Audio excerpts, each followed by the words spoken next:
Welcome to wishful ಅಡುಗೆ ಮನೆ. ನೋಡಿ, ಇವಾಗ ಒಂದು ಬೌಲು ಅವಲಕ್ಕಿನ ತಗೊಂಡಿದ್ದೀನಿ. ನಾನಿಲ್ಲಿ ಮೀಡಿಯಮ್ ಅವಲಕ್ಕಿನ ತಗೊಂಡಿದ್ದೀನಿ. ನಿಮ್ಗೆ ಯಾವ ಅವಲಕ್ಕಿ ಬೇಕೋ ಅವಲಕ್ಕಿ ತಗೋಬೋದು, ಆದರೆ ಮೀಡಿಯಮ್ ಅವಲಕ್ಕಿ ತಗೊಂಡ್ರೆ ತುಂಬ ಚೆನ್ನಾಗಿ ಬರುತ್ತೆ. ಈ ಮೀಡಿಯಮ್ ಅವಲಕ್ಕಿನ ನೀಟಾಗಿ ನೀರಲ್ಲಿ ತೊಳ್ಕೊಂಬರ್ಬೇಕು. 2-3 ಸರಿ ನಾನಿಲ್ಲಿ ತೊಳ್ಕೊಂಡು ಬರ್ತೀನಿ. ನೋಡಿ, ನಾನಿಲ್ಲಿ ಅವಲಕ್ಕಿನ 2-3 ಸರಿ ಈ ಥರ ತೊಳ್ಕೊಂಬಂದಿದ್ದೀನಿ. ಅಷ್ಟಕ್ಕೇ ಸಾಫ್ಟ್ ಆಗಿದೆ. ನೋಡಿ, ನಾವು ಮೀಡಿಯಮ್ ಅವಲಕ್ಕಿ ತೊಗೊಂಡಿರೋದ್ರಿಂದ ಇಷ್ಟಕ್ಕೇ ಸಾಫ್ಟ್ ಆಗುತ್ತೆ.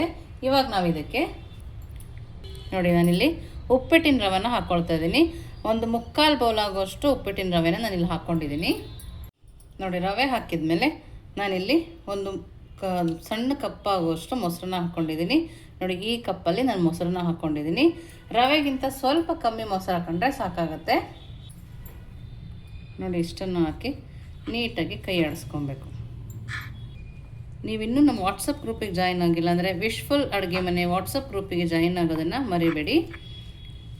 ನಾವು ಬೆಳಗ್ಗೆ ಏನಪ್ಪ ಮಾಡೋದು ತಿಂಡಿ ಅಂತಿದ್ದಾಗ ಈ ಥರ ದಿಢೀರಾಗಿ ಮನೇಲಿರೋ ವಸ್ತುಗಳನ್ನೇ ಬಳಸಿ ಮಾಡ್ಬೋದು. ಯಾವಾಗಲೂ ನಾವು ಅವಲಕ್ಕಿ ಅಂದಾಗ ಅವಲಕ್ಕಿ ಉಪ್ಪಿಟ್ಟು, ರವೆ ಅಂದಾಗ ರವೆ ಉಪ್ಪಿಟ್ಟು, ಈ ಥರ ಮಾಡಿ ಮಾಡಿ ಬೋರ್ ಆಗಿರುತ್ತಲ್ಲ, ಅಂಥ ಟೈಮಲ್ಲಿ ಈ ಥರ ರೆಸಿಪಿ ಮಾಡಿದಾಗ ತುಂಬ ಖುಷಿಪಟ್ಟು ತಿಂತಾರೆ. ಇವಾಗ ನೋಡಿ, ಅದೇ ಮೊಸರು ಬೌಲ್ಗೆ ಸ್ವಲ್ಪ ನೀರು ಹಾಕಿ ಹಾಕ್ಕೊಳ್ತಾ ಇದ್ದೀನಿ. ನೋಡಿ, ನಮ್ಗೆ ಅವಲಕ್ಕಿ, ರವೆ, ಮೊಸರು ಎಲ್ಲ ನೀಟಾಗಿ ಕಲಿಸ್ಕೊಬೇಕು. ಗಂಟಿಲ್ಲದೆ ಇರೋ ಥರ ನೀಟಾಗಿ ನಾವು ಇದನ್ನು ಕಲಿಸ್ಕೊಬೇಕು. ನೋಡಿ, ಇವಾಗ ಈ ಥರ ಕಲಿಸಿದ್ದೀವಲ್ಲ, ಇದನ್ನು ಒಂದು 5 ನಿಮಿಷ ಪಕ್ಕಕ್ಕೆ ಎತ್ತಿಟ್ಕೋಬೇಕು. ಏಕೆಂದರೆ ರವೆ ಮತ್ತು ಅವಲಕ್ಕಿ ಹಾಕಿದ್ದೀವಲ್ಲ, ಅದು ಚೆನ್ನಾಗಿ ಮೊಸರಲ್ಲಿ ನೆನಿಲಿ ಅಂತೇಳಿ ಒಂದು 5 ನಿಮಿಷ ಪಕ್ಕಕ್ಕೆ ಎತ್ತಿಟ್ಕೊಳ್ತೀನಿ. ನೆಕ್ಸ್ಟ್ ಏನು ಮಾಡೋದು ನೋಡೋಣ ಬನ್ನಿ. ನೋಡಿ, ಇವಾಗ ಒಂದು ಮಿಕ್ಸಿ ಜಾರ್ನ ತೊಗೊಂಡಿದ್ದೀನಿ. ನೋಡಿ, ಮಿಕ್ಸಿ ಜಾರ್ ತಗೊಂಡು ಒಂದು ದೊಡ್ಡ ಸ್ಪೂನಲ್ಲಿ 2 ಸ್ಪೂನ್ ಆಗುವಷ್ಟು ಕಡಲೆನ ಹಾಕ್ಕೊಂಡಿದ್ದೀನಿ. ಹಾಗೆಯೇ 3 ಎಸಳು ಬೆಳ್ಳುಳ್ಳಿ, ಹಾಗೆಯೇ ತೆಂಗಿನಕಾಯಿ, ಸ್ವಲ್ಪ ಕೊತ್ತಂಬರಿ ಸೊಪ್ಪು, ಹಾಗೆಯೇ 2 ಹಸಿಮೆಣಸಿನ್ಕಾಯಿ, ರುಚಿಗೆ ತಕ್ಕಷ್ಟು ಉಪ್ಪು ಹಾಕಿ ಸ್ವಲ್ಪನೇ ನೀರು ಹಾಕಿ ಸಣ್ಣದಾಗಿ ರುಬ್ಕೊಂಬರೋಣ. ನೋಡಿ, ದಿಢೀರಂತ ಚಟ್ನಿ ಕೂಡ ರೆಡಿ ಇದೆ. ಕಲರ್ ಅಂತೂ ಸೂಪರಾಗಿ ಕಾಣಿಸ್ತಾ ಇದೆ. ನಾವು ಮಾಡೋ ರೆಸಿಪಿ ಜೊತೆಗೆ ತುಂಬ ಚೆನ್ನಾಗಿ ಹೊಂದ್ಕೊಳ್ಳುತ್ತೆ. ಇದನ್ನು ಪಕ್ಕಕ್ಕೆ ಎತ್ತಿಟ್ಟು ನೆಕ್ಸ್ಟ್ ಏನು ಮಾಡೋದು ನೋಡೋಣ ಬನ್ನಿ. ನೋಡಿ, 5 ನಿಮಿಷ ನೆನೆಯಕ್ಕೆ ಬಿಟ್ಟಿದ್ವಲ್ಲ, ನೋಡಿ ಎಷ್ಟು ಗಟ್ಟಿಯಾಗಿದೆ ಅಂತೇಳಿ. ಇವಾಗ ಇನ್ನೊಂದು ಸರಿ ಇದನ್ನು ಕೈ ಆಡಿಸ್ಕೊಳ್ಳೋಣ. ಅವಲಕ್ಕಿ ಕೂಡ ಚೆನ್ನಾಗಿ ನೆಂದಿದೆ. ನೋಡಿ, ಇವಾಗ ಇದನ್ನು ಮಿಕ್ಸಿ ಜಾರ್ ಒಳಗಡೆ ಹಾಕೋಣ. ನೋಡಿ, ಎಲ್ಲ ಹಾಕೊಂಡ್ಮೇಲೆ ಅದೇ ಬೌಲ್ಗೆ ಸ್ವಲ್ಪ ನೀರನ್ನು ಹಾಕಿ ನಾನು ರುಬ್ಕೊಂಬರ್ತೀನಿ. ಜಾಸ್ತಿ ನೀರನ್ನು ಹಾಕೋಬಾರ್ದು, ಸ್ವಲ್ಪನೇ ನೀರನ್ನು ಹಾಕಿ ರುಬ್ಕೊಂಬರ್ಬೇಕು. ನೋಡಿ, ಇದು ಕೂಡ ಸಣ್ಣದಾಗಿ ರುಬ್ಬಿದ್ದೀನಲ್ಲ, ಇದನ್ನು ಇವಾಗ ಒಂದು ಬಟ್ಲೊಳಗಡೆ ಹಾಕೋಣ. ನೋಡಿ, ಬ್ಯಾಟರು ಈ ಹದ ಇರಬೇಕು.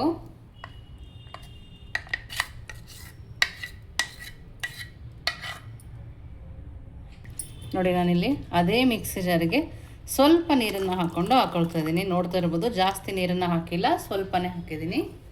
ನೋಡಿ, ಇದಕ್ಕೆ ಸ್ವಲ್ಪ ಸಕ್ಕರೆನ ಹಾಕ್ಕೊಳ್ತಾ ಇದ್ದೀನಿ. ಹಾಗೆಯೇ ರುಚಿಗೆ ತಕ್ಕಷ್ಟು ಉಪ್ಪನ್ನು ಕೂಡ ಸೇರಿಸ್ಕೊಬೇಕು. ನೋಡಿ, ಉಪ್ಪನ್ನು ಸೇರಿಸ್ಕೊಂಡ್ಮೇಲೆ ನೀಟಾಗಿ ಇದನ್ನು ಕೈ ಆಡಿಸ್ಕೊಬೇಕು.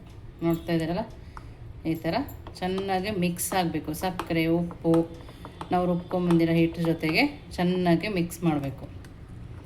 ಸಂಜೆ ಟೈಮ್ ಮಕ್ಕಳು ಹಸ್ತು ಬಂದಾಗ ಕೂಡ ನಾವು ಇದನ್ನು ಮಾಡಿಕೊಡ್ಬೋದು.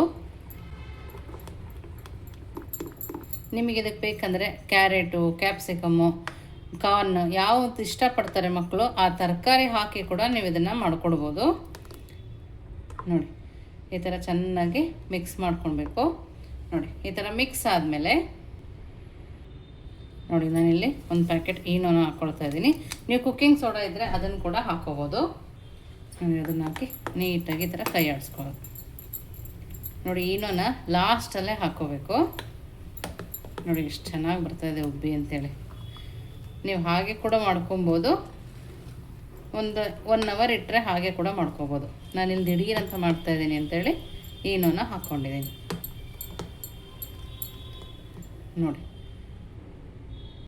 ನೋಡಿ, ಯಾವ ಥರ ಉಬ್ಬಿ ಬಂದಿದೆ ಅಂತ ನೋಡ್ತಾ ಇರ್ಬೋದು ನೀವು. ನೊರೆ ಬಂದಿದೆ. ನೋಡಿ, ಈ ಥರ ಬಂದರೆ ಪರ್ಫೆಕ್ಟಾಗಿ ಬರುತ್ತೆ ನಮ್ಮ ರೆಸಿಪಿ ಅಂತೇಳಿ. ಇವಾಗ ನಾವು ಇದನ್ನು ಒಂದು ಸೌಟ್ ತಗೊಳ್ಳೋಣ. ನೆಕ್ಸ್ಟ್ ಏನು ಮಾಡೋದು ನೋಡೋಣ ಬನ್ನಿ. ನೋಡಿ ನಾನಿಲ್ಲಿ ಒಂದು ಪ್ಯಾನ್ ತೊಗೊಂಡಿದ್ದೀನಿ. ಇಲ್ಲಿ ಒಂದು ಸೌಟು ಹಿಟ್ಟನ್ನು ಹಾಕ್ಕೊಳ್ತಾ ಇದ್ದೀನಿ. ನೋಡಿ ನಾನಿಲ್ಲಿ ಜಾಸ್ತಿ ತೆಳು ಮಾಡ್ಕೊಳ್ತಾ ಇಲ್ಲ, ಮೀಡಿಯಮ್ಮಾಗೆ ಮಾಡ್ಕೊಳ್ತಾ ಇದ್ದೀನಿ. ಇವಾಗ ಇದಕ್ಕೆ ಲಿಡ್ಡನ್ನು ಕ್ಲೋಸ್ ಮಾಡೋಣ.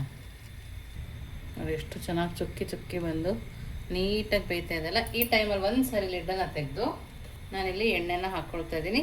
ನೀವು ಬೇಕಿದ್ರೆ ತುಪ್ಪ ಬೇಕಿದ್ರೆ ಹಾಕ್ಕೋಬೋದು. ನಾನಿಲ್ಲಿ ಮತ್ತೆ ಲಿಡ್ ಕ್ಲೋಸ್ ಮಾಡಿ ಸ್ವಲ್ಪ ಬೇಯಿಸ್ಕೊಳ್ತಾ ಇದ್ದೀನಿ. ನೋಡಿ ಇವಾಗ ಲಿಡ್ಡನ್ನು ಓಪನ್ ಮಾಡೋಣ. ಈ ಸೈಡ್ ಕೂಡ ಬೇಯಿಸ್ಕೊಬೇಕು. ಎಷ್ಟು ಸಾಫ್ಟಾಗಿ ಬರ್ತಾಯಿದೆ ನೋಡ್ತಾ ಇದ್ದೀರಲ್ಲ. ನೋಡೋಕ್ಕೆ ಏನು ಸಕ್ಕತ್ತಾಗಿ ಕಾಣಿಸ್ತಾ ಇದೆ. ಸಂಜೆ ಟೈಮ್ ಮಕ್ಕಳು ಹಸಿವು ಅಂದಾಗ ಕೂಡ ದಿಢೀರಂತ ನಾವು ಮಾಡ್ಕೊಡ್ಬೋದು. ದೋಸೆ ಹಿಟ್ಟಿಲ್ಲ ಅಂತ ಹೇಳೋ ಹಾಗೇ ಇಲ್ಲ, ಪಟ್ ಅಂತೇಳಿ ನಾವು ಮಾಡ್ಕೊಡ್ಬೋದು. ನೋಡಿ ಇವಾಗ ಎರಡೂ ಸೈಡು ನೀಟಾಗಿ ಬೆಂದಿದೆ ನೋಡ್ತಾ ಇದ್ದೀರಲ್ಲ, ಏನು ಸಕ್ಕತ್ತಾಗಿ ಕಾಣಿಸ್ತಾ ಇದೆ ಅಂಥೇಳಿ. ಇವಾಗ ಇನ್ನೊಂದು ಕೂಡ ಹಾಕೋಣ.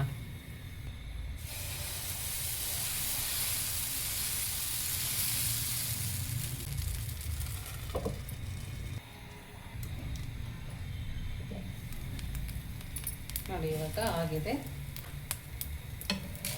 ಇವಾಗ ಇನ್ನೊಂದು ಸೈಡ್ ಬೇಯಿಸ್ಕೊಳ್ಳೋಣ. ಸಕ್ಕತ್ತಾಗಿ ಬಂದಿದೆ. ನೀವು ಎಣ್ಣೆ ಬೇಕಿದ್ರೂ ಹಾಕೋಬೋದು, ತುಪ್ಪ ಬೇಕಿದ್ರೂ ಹಾಕೋಬೋದು. ನೋಡಿ ಈ ಸೈಡ್ ಕೂಡ ಬೆಂದಿದೆ. ನೋಡಿ ಎರಡೂ ಸೈಡ್ ಬೆಂದಿದೆ. ಇವಾಗ ಎಲ್ಲದನ್ನು ಇದೇ ಥರ ಮಾಡ್ಕೊಂಡು ಬರ್ತೀನಿ. ನೋಡಿ ಸೂಪರಾಗಿ ಪ್ಲೇಟ್ ಕೂಡ ರೆಡಿ ಇದೆ. ಹಾಗೆಯೇ ನಾವು ಮಾಡಿರೋ ಬಿಸಿ ಬಿಸಿ ಅವಲಕ್ಕಿ ದೋಸೆ ರೆಡಿ ಇದೆ. ಅವಲಕ್ಕಿ ದೋಸೆ ಅಂತನಾರು ಹೇಳ್ಬೋದು, ರವೆ ದೋಸೆ ಅಂತನಾರು ಹೇಳ್ಬೋದು, ರವೆ ಅವಲಕ್ಕಿ ದೋಸೆ ಅಂತನಾರು ಹೇಳ್ಬೋದು. ಸೂಪರಾಗಿ ರೆಡಿಯಾಗಿದೆ. ಚಟ್ನಿ ನೋಡಿ ದಿಢೀರಂತ ಚಟ್ನಿ ಕೂಡ ರೆಡಿ ಇದೆ. ನೋಡ್ತಾ ಇರ್ಬೋದು ಸಕ್ಕತ್ತಾಗಿ ಕಾಣಿಸ್ತಾ ಇದೆ. ದಿಢೀರಂತ ಸಾಫ್ಟ್ ದೋಸೆ, ಸ್ಪಾಂಜಿ ದೋಸೆ ಎಷ್ಟು ಚೆನ್ನಾಗಿ ಮಾಡ್ಬೋದು ನೋಡಿ. ನೋಡ್ತಾ ಇದ್ದಾರಲ್ಲ, ತುಂಬ ಅಂದರೆ ತುಂಬಾ ಚೆನ್ನಾಗಿದೆ. ಟೇಸ್ಟ್ ಕೂಡ ಅಷ್ಟೇ ಅದ್ಭುತವಾಗಿದೆ. ಖಂಡಿತವಾಗ್ಲೂ ನೀವು ಒಂದು ಸರಿ ಮನೇಲಿ ಮಾಡಿ ಹೇಗೆ ಬಂತು ಅಂತ ವಿಶ್ಫುಲ್ ಅಡುಗೆ ಮನೆಗೆ ಕಮೆಂಟ್ ಮೂಲಕ ತಿಳಿಸೋದನ್ನು ಮರಿಬೇಡಿ. ನೀವಿನ್ನೂ ನಮ್ಮ ಚಾನಲ್ ಲೈಕ್ ಮಾಡಿದರೆ ಲೈಕ್ ಮಾಡಿ, ಶೇರ್ ಮಾಡಿ, ಸಬ್ಸ್ಕ್ರೈಬ್ ಮಾಡಿ ವಿಶ್ಫುಲ್ ಅಡುಗೆ ಮನೆಗೆ. Thank you.